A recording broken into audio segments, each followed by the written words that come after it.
From the moment you were born, you were infected with a very specific, very dangerous disease.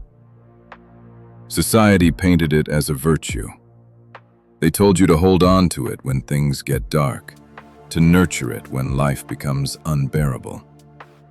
They called it hope. But what if the very thing keeping you going is exactly what is slowly killing you? Look closely at your own mind. When do you truly reach for hope? You reach for it when you are powerless. You inject it into your veins when the reality of your current situation becomes too agonizing to bear. Hope is not a strategy. It is a psychological narcotic. It is a defense mechanism designed by a fragile ego to numb the brutal friction of the present moment. We use it to blur the sharp edges of our own dissatisfaction, choosing a pleasant delusion over a painful truth. Think about the masses, the quiet, exhausted millions who are perpetually waiting for the world to change. They hope the economy will improve. They hope their toxic relationships will magically heal. They hope that one day, some imaginary savior or lucky break will pull them out of the abyss. And while they wait, they do absolutely nothing. Because as long as you have hope that tomorrow will be better, you do not have to take ruthless responsibility for the disaster of today. It keeps you docile. It keeps you compliant. You become a passive spectator in the tragedy of your own life, sitting quietly in the audience, simply hoping the next act gets better. Every time you tell yourself, "Next year will be my year," you are committing an act of psychological self-harm. You are signing a contract with a ghost. The universe does not care about your optimism. Reality is completely indifferent to your expectations. When you hope, you are bleeding out your primal energy. You are handing over your personal power to a future that does not even exist, essentially begging time to do the heavy lifting for you. And this is exactly why you are so deeply tired. This is why you feel that quiet, heavy dread in the pit of your stomach when you wake up in the morning. You are exhausted from the endless cycle of wishing, waiting, and inevitably, being disappointed. To truly master your mind, to forge an unbreakable will, you must first understand that hope is a prison, and the only way out is to burn it down. Look around you. Watch how the people in your life operate. They are not truly living. They are simply waiting. We have collectively accepted a psychological disease known as deferred living. We treat the present moment, the only reality that actually exists, as a mere obstacle to overcome. A tedious waiting room we must sit in until our real life finally begins. When you are obsessed with optimism, you are constantly projecting your happiness into a hypothetical future. I will be happy when I get that promotion. I will find peace when the weekend arrives. I will finally start living when the conditions are perfect. But the conditions are never perfect. The horizon always moves, and the waiting room slowly turns into a graveyard. This is the sinister trap of looking forward. By obsessing over how things could be, you completely blind yourself to the brutal reality of how things actually are. And this blindness is entirely intentional. It is terrifying to look in the mirror and admit that your current life is a prison of your own making. It requires immense, agonizing effort to tear down the walls you have built. So, what does the mind do? It protects itself. It offers you a soothing lie. It whispers, "Just wait, hold on, things will naturally get better." But here is the cold, unforgiving truth. Time does not heal anything. Time does not fix, improve, or build. Time only decays. If you leave a house to the mercy of time, it does not become a mansion. It collapses into dust. The same exact rule applies to your life, your mind, and your potential. When you hope for a better tomorrow, You are scientifically paralyzing your primal drive to act today. You are outsourcing your salvation to an imaginary timeline.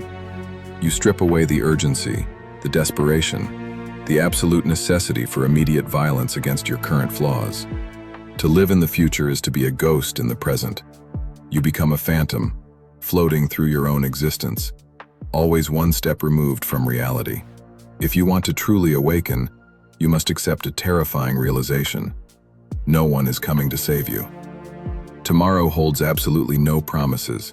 The waiting room is a lie, and the door is already locked. Thousands of years ago, the most dangerous minds in history discovered a weapon against the poison of hope.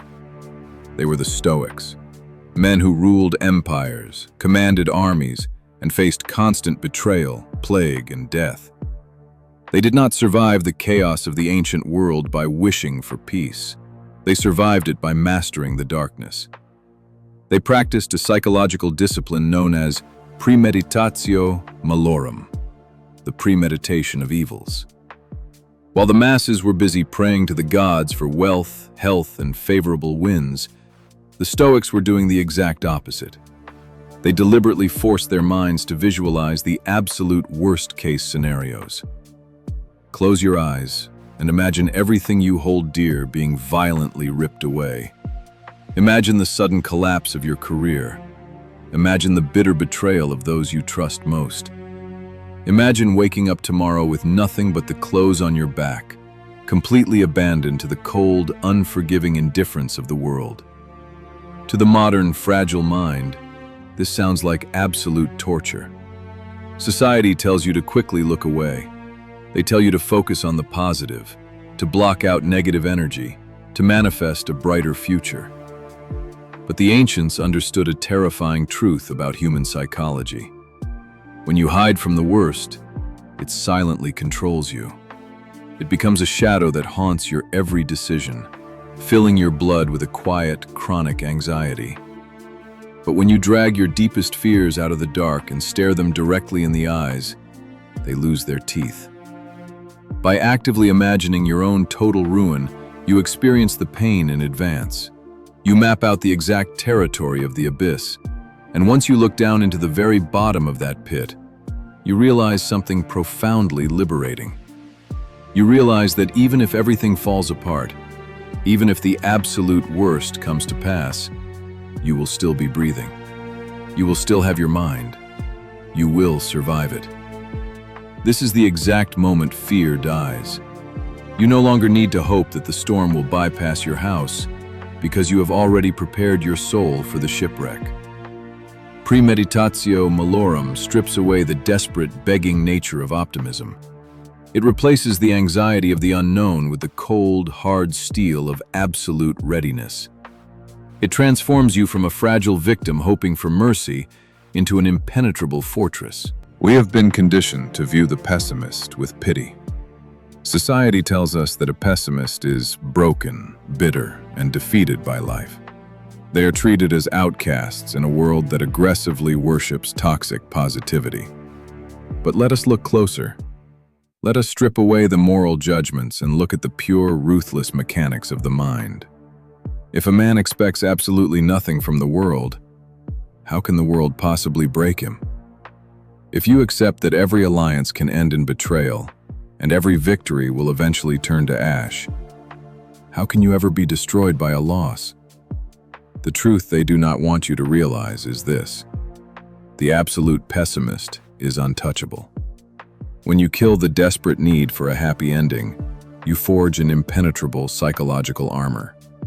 You step out of the casino of life, refusing to play a rigged game where the house always wins. Think about how power operates in the modern world. How do politicians, marketers, and manipulative partners keep you under their control? They do not control you with fear. They control you with hope. They sell you the illusion of a better tomorrow. They dangle the carrot of salvation just inches from your face, keeping you running on an endless treadmill of compliance and exhaustion. As long as you are hoping for their promises to come true, they own you. But the moment you embrace absolute despair, the moment you look at the world and expect nothing but chaos and decay, their leverage vanishes into thin air. You cannot manipulate a person who wants absolutely nothing from the future. This is the profound, dark secret of liberation. Despair is not the end of your strength. It is the explosive beginning of your absolute freedom. When you finally hit rock bottom, when you stop frantically clawing at the dirt, hoping someone will pull you back up, a strange and powerful peace washes over you. There is nowhere left to fall. The worst is already here, or it is inevitably coming. And in that silent, pitch-black space of total acceptance, you realize that the heavy chains holding you down were never made of iron. They were made of hope. By surrendering to the dark, you have finally set yourself free. So where does this leave you? If hope is dead and tomorrow is an illusion, what remains? What remains is the only thing that has ever truly belonged to you. The cold, absolute, and unfiltered reality of this exact second. The ancient philosophers did not stop at simply accepting the darkness. They took a step further, a step that separates the invincible from the fragile. They called it Amor Fati, a fierce, unconditional love of one's fate. Amor Fati means you do not wish for a better hand of cards. You look at the terrible, broken hand you have been dealt, and you play it with a terrifying smile. You stop begging the universe to change the weather. Instead, you learn to love the storm.